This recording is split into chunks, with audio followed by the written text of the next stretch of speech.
You step aggressively on the gas pedal expecting a massive surge of turbocharged power, but instead your engine completely falls on its face, throwing you forward in your seat while a check engine light illuminates on the dash.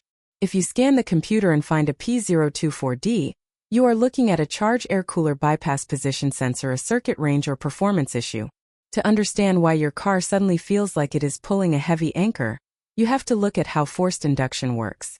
Your turbocharger compresses outside air and forces it into the engine, but compressing air makes it extremely hot, and hot air robs you of horsepower.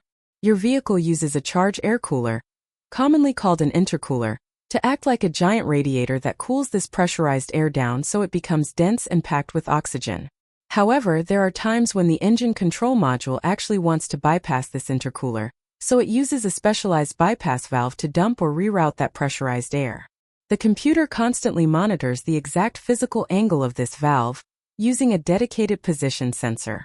When the computer commands the valve to open or close, but the sensor reports that the valve is physically stuck or operating way outside of its normal electrical range, it instantly triggers this code and throws your vehicle into a crippling limp mode to protect the engine from catastrophic damage. Because we are dealing with pressurized air and moving mechanical parts, this is very often a physical failure rather than just a bad wire.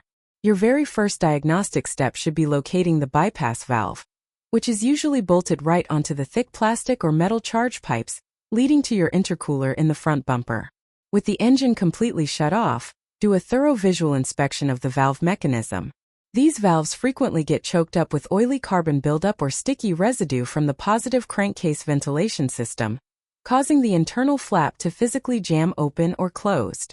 If you have a high-end bidirectional scan tool, you can actually command the valve to sweep open and closed while you watch it.